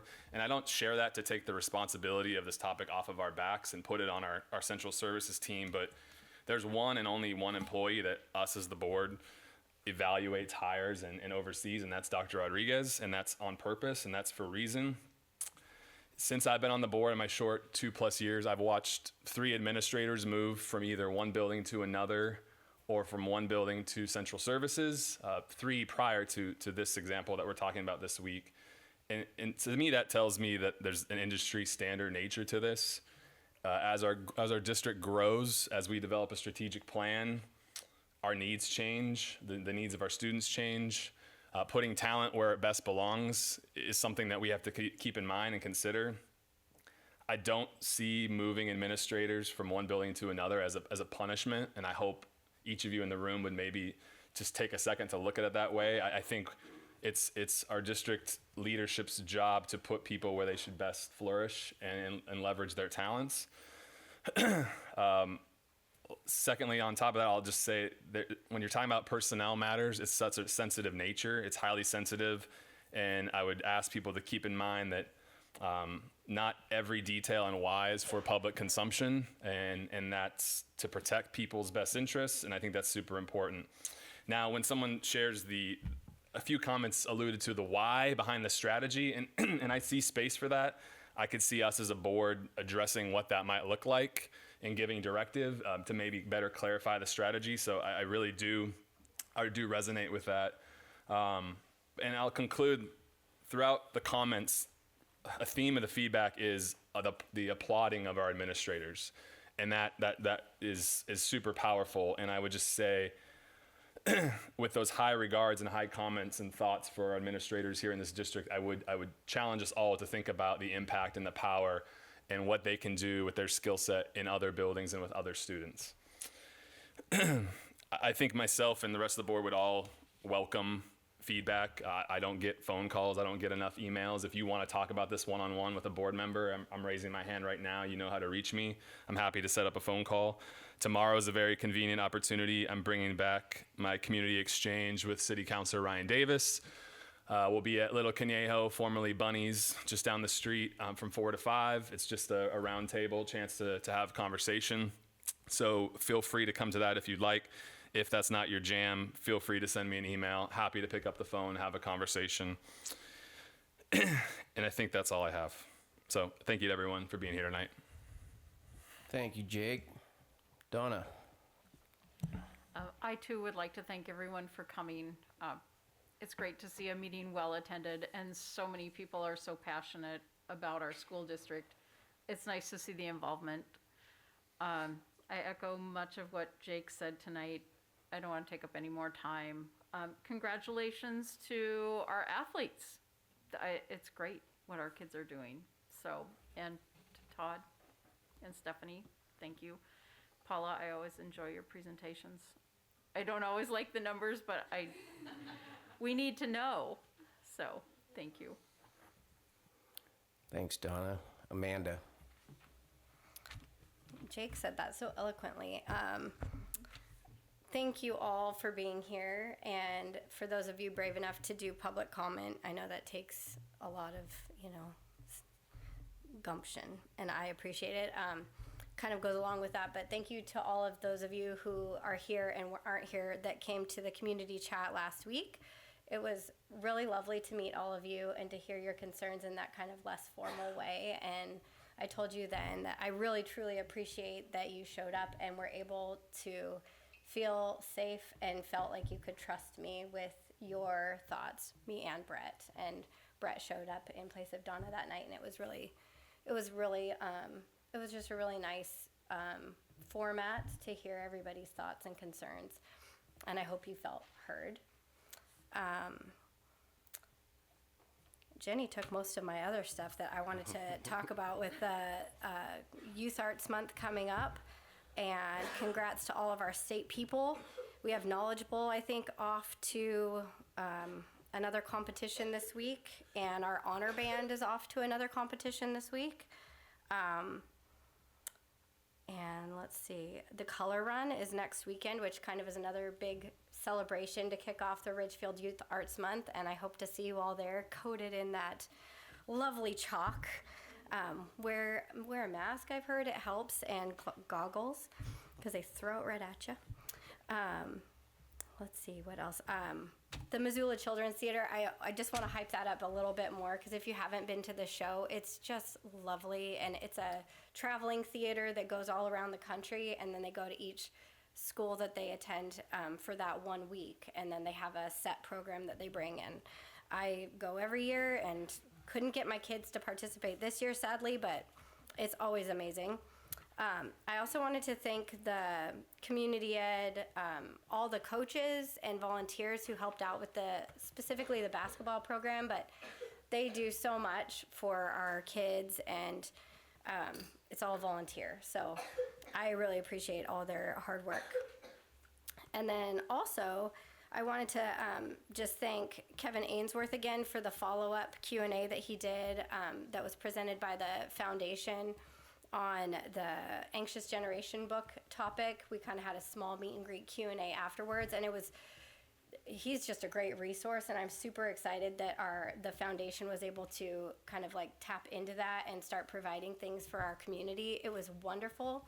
If you ever have a chance to go to something that he is hosting, I highly encourage it. It was wonderful just to learn from somebody who's an expert on those topics. And I think that's it. Thanks, Amanda. Amber? Thank you. I will also just reiterate appreciation for everyone who's here tonight. I know that it has felt, at least at the high school, like a heavy week for those of you I've had a chance to connect with. And so as a leader in this district, I'm sorry that it has felt like such a heavy week. And I appreciate hearing from people, whether it's at our kids' class thing, or if it's basketball game, or here at board meeting.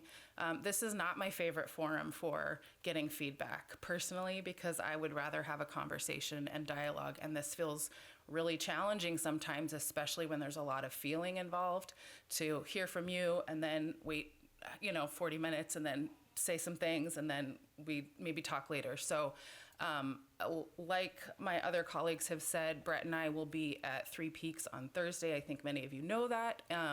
We might need to call ahead and tell them it's going to be a big group. I hope it is a big group. I heard tonight concern about trust that I know that as a collective we have been working to rebuild. And I heard that feels really tenuous, if not broken, for some people. I can't necessarily fix that, but I do want to say that I do believe that our board is really committed to working through the challenges and continuing on that path towards rebuilding trust in this district. And it's not going to be a totally smooth way to go. That's just not how things work, right? It's going to be fits and starts, but you sharing feedback with us is really a huge important part of that. Because if we don't know, we don't know. So also saying that, thank you for coming here and being able to come to the high school on Friday with Dr. Rodriguez and Brett and I. Last week there was a lot of stuff happening real fast. That felt really good to be able to be there. I see some of you who I got to talk with there and got to talk with students, and our student voice here tonight also bringing that forward again. I do feel like it's important for us to be hearing from people, and sometimes that means you come here and talk to us, and that also needs to be us coming out and talking to all of you. So we're going to keep looking at ways that we can connect and hear from people across the district. I will just say also our board and Dr. Rodriguez are working on involving student reps in the board in the future, and that has been a goal of ours for the last couple of years as we've invited Dr. Rodriguez into the district. We brought that, like, we want to see this. Dr. Rodriguez also has set that as a goal of hers, so that is something that I hope we'll start to talk more openly about, because that feels really important moving forward, that we do have students involved in the governance of the district as well, so that we are connecting and connected. That's what I want to say about that, and I hope I get to talk with more of you over the next week and moving forward. And then my two shout outs, because I also believe in celebration. I wanted to give a shout out appreciation to our middle school boys basketball coaching team. You all know you work, and a lot of you have kids. Sometimes it's hard to do extra things except for what your own children are doing. So I like to be there as a parent, but also board hat appreciation to the middle school basketball team. They are doing an exceptional job helping support 12 and 13-year-old boys to be leaders in their school and good sports, and sometimes playing really unevenly matched teams, and just navigating through those conversations with those young men really beautifully. So I wanted to appreciate them. And then also Mrs. Capilotto at Union Ridge, a shout out to her and her food truck project. If you missed it, you really missed a big, beautiful demonstration of student creativity this morning. So I was just totally tickled to get to order sushi and milkshakes and other things from food truck businesses created by third graders at Union Ridge. It was an awesome assignment, and I think they worked on it for 4 months. And today was the day you could go shop at their food truck. So just shout out to the creativity that was going on in that third grade classroom. It was really fun to be a part of. Thank you. Thanks, Amber. Yeah, I'm not going to repeat everything that you've already heard, but I am going to give a shout out to our district in a whole, and that goes from our partners that prepare food, to our janitors, to teachers, paras, and district staff, that we are all on the same team, and we are all trying to do what's best for kids, for education, and then for everybody that's employed through the school district. So sometimes the district staff doesn't have enough, they don't get to fill a room in support of them. And I'm going to just put a little glimpse of how much work that goes in to some of these decision-making process. There's white pieces of paper that are plastered all over the windows with lines drawn and named, and it is a collaboration of a lot of people and a lot of intel to try to save jobs. And that is where I think that's where trust is built, is look at how many jobs are saved. How many people that it maybe the easiest thing would have been to just remove a position, but they didn't, they relocated a position. That's more important, that our staff get to go home and say, I still have a job. There's going to be movement, and movement's hard. It's not just hard for the person that's being moved. It's hard for the people that person might be leaving. We understand that. And these movements aren't taken lightly, but at the end of the day, they still have a job. And that's more important to me, you know, than anything. When we're having a meeting and we're, like other districts, having to RIF 30, 40 positions, that's a bad position. So we are blessed. Sometimes it may not feel like we're blessed, but we are blessed. And we are all kind of, you know, we're rowing the same boat. Sometimes, you know, things can get in the way and it feels like we're not rowing together. But I know we are. I know that this support is passion. You know, you're passionate about people, your colleagues. I can't thank you enough for it. That's one thing, that having these community meetings, the library, you know, I saw passion, you know, and I saw forgiveness, because I stuck my foot in my mouth, and by the end of the meeting, they allowed me to take that foot back out of my mouth. So thank you for participating, for being dedicated, for having that passion, and I want to thank the district office for the work that they do put in that nobody sees. They don't talk about it. Nobody's, you know, throwing a parade for them. But at the end of the day, they get to go home knowing that they have a job, and there's some security to there. And in that small bit is how you build trust. So, yeah, that's all I've got to say. Thank you.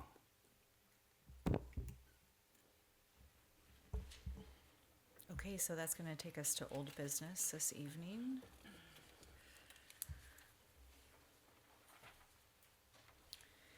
And we're going to start with item 8A, approving revised board policy number 2170, career and technical education. This is our second read of the policy updates. Again, it aligns to the WASDA model policy. We recommend approval. I'm happy to answer any questions.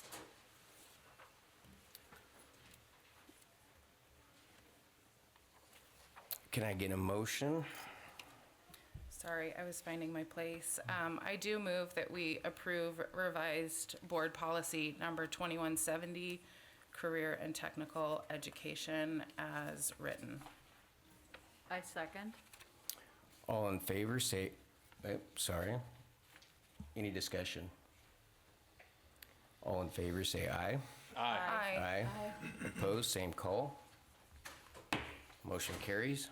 Thank you. That takes us to item 8B, approval of revised board policy number 2409, world language mastery-based credit. Again, we have made changes to align to WASDA model policy, and as discussed last time, there will also be an update to the procedure to be real specific about the credits that students can earn even before they set foot at the high school.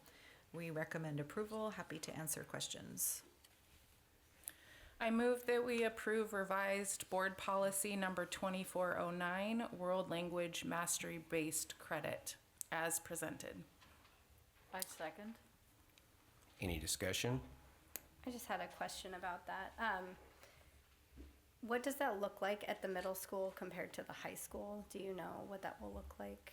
As far, you said that kids will be able to get credit for It's an assessment. an assessment, so they'll be taking it. Yeah, it's mastery-based credit. We utilize the STAMP assessment that's recognized by the state.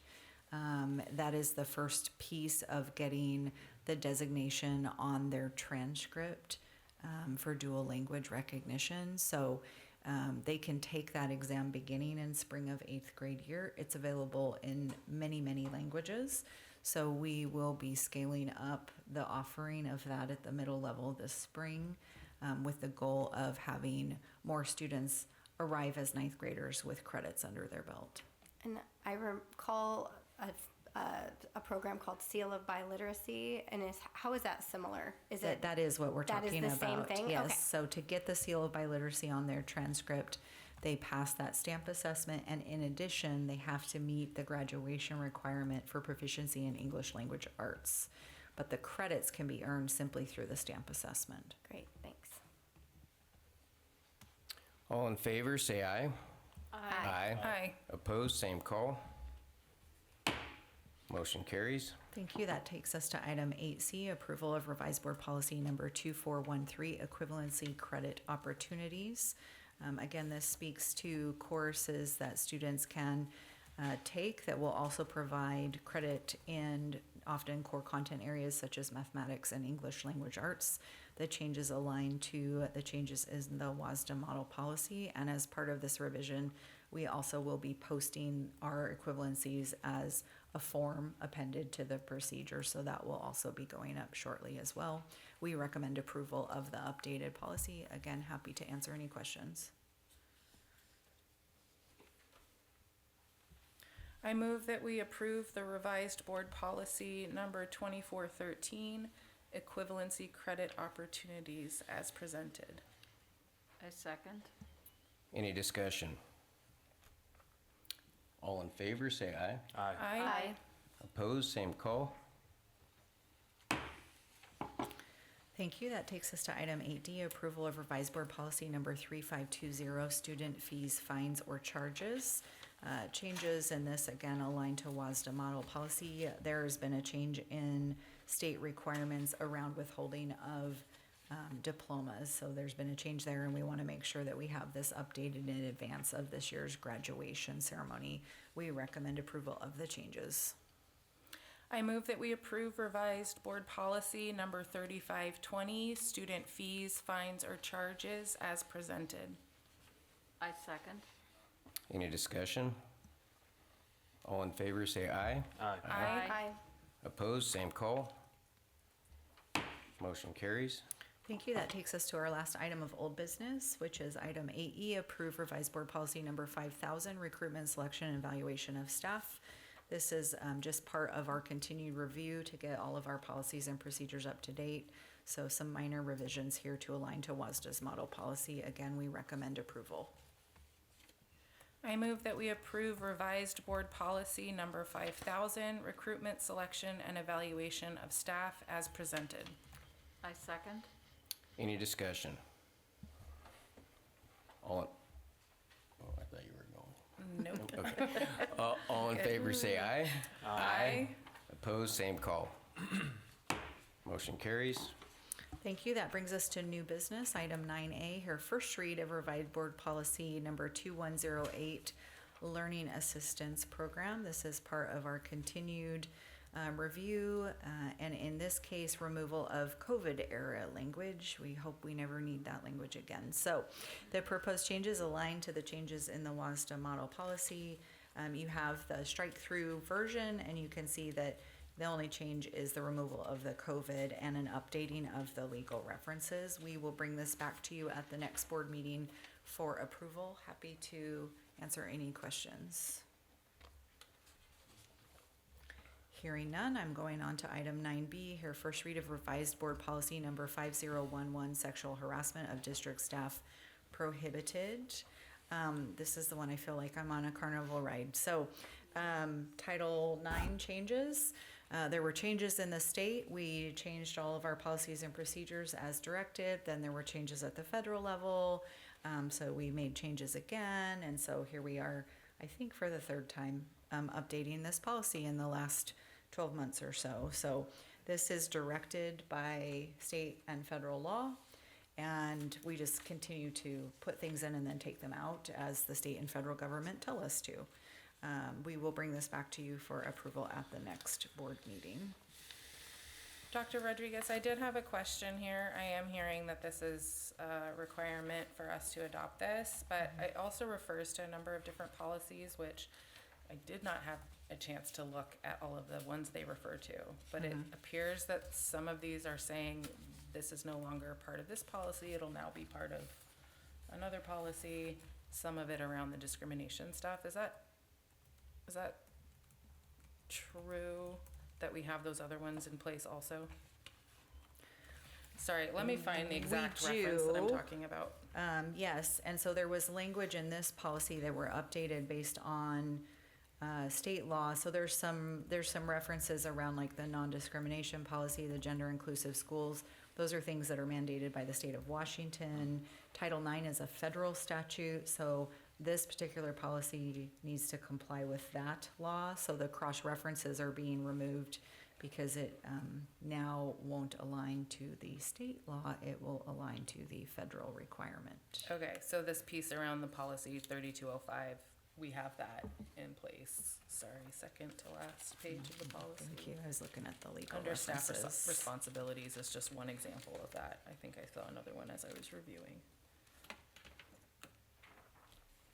It appeared like we were pulling stuff out that was now going to, or that was already covered in a different policy. Primarily, we're pulling things out because of the continued reinterpretation of Title IX by various government factions. I don't need to make it complicated. I just was curious if this is impacting more than one policy or if it's just this one. It's just this one version. Okay. Yeah. Thank you. It is a complicated one because again, I think this is the third time we've talked about it since I've been here.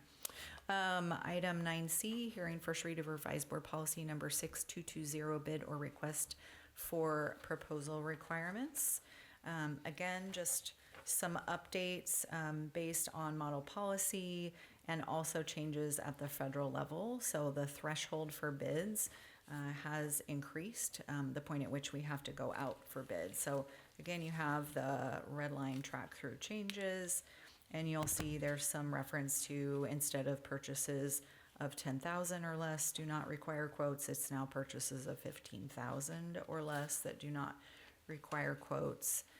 And there are the purchase of anything above $350,000 that has to be publicly solicited using our formal bid procedure. That used to be any project over $250,000. So Honestly, this is inflation in action. So we've been advised to raise those in alignment with changes at the federal level. Happy to answer any questions. Dr. Rodriguez, as of today, what's the dollar threshold for board approval? Like, for instance, when we bought a bunch of computers with that Dell contract, what's the dollar amount that has to come across the desk here? I'm looking at Paula. Got it. Thank you. And I think that is based on your own policy. That isn't a state or federal requirement. Yeah. Okay. Any other questions on that one? Okay, that takes us to item 9D, approve ESD 112 contract with the Curie Center for Specialized Education Services for the 25-26 school year. Curie is a specialized program for students in grades kindergarten through 5th grade who need intensive social, emotional, and behavioral assistance, including psychotherapy. The program combines academic, therapeutic, and behavioral interventions tailored to students' individual education plans. So we have a student who has been referred and accepted into this program. And so because of the cost of this, that's why this one is in front of you this evening. This one does require action. So this one is not on the I agenda. just was looking at my friend over here. Did we get this added? No, I think you printed the other one. Do you have one that says it on there? Oh, Okay. Brett and I have old versions of an agenda. Okay. It's apologies. online on the board packet, just for what it's Yes. worth. Okay. Okay, no Yeah. problem. As long as it's online. Yeah. It is on the online, Yeah. and I believe it was included in the repost yesterday. You have a copy of the contract as well. So we are looking for a motion to approve the contract. I move that we approve the ESD 112 contract with Curie Center for Specialized Education Services for the 2025-2026 school year as presented. Second. Any discussion? All in favor, say aye. Aye. Opposed, same call. Motion carries. Can we go Hannah. back to, I'm sorry, can we go back to, is it, oh my gosh. Page 93, page 92 and 93. I don't know which number it is. C, 9C. Just on the numbering, page 92, there's an H, Interlocal Cooperation Act, and then on page 93, there's an H, Women and Minority-Owned Businesses. Thank you. We will make sure that's corrected before we bring the final next meeting. Thank you. Good job, Donna.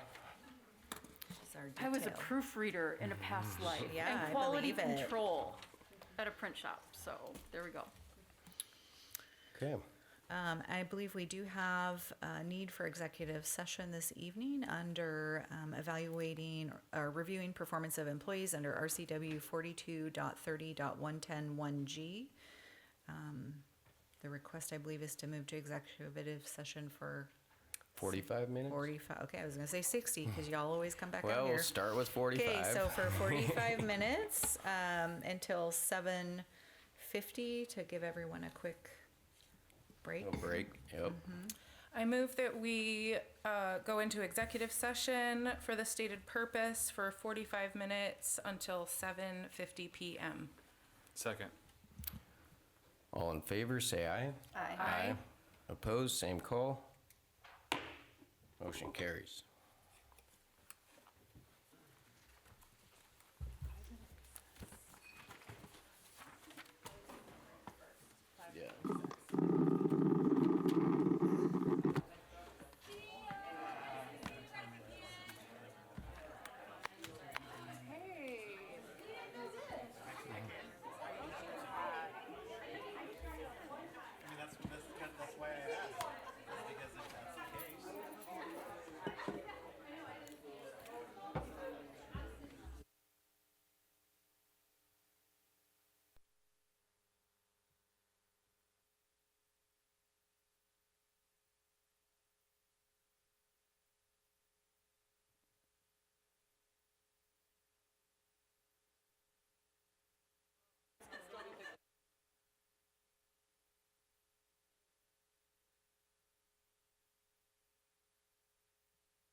We're going to extend executive session for another 30 minutes. We'll be out at 7 or 8:20.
Okay, we are still in executive session. I'm going to extend it for another 20 minutes. We will be at 8:40.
All right, we are out of executive session. There was no action taken, and this meeting is adjourned.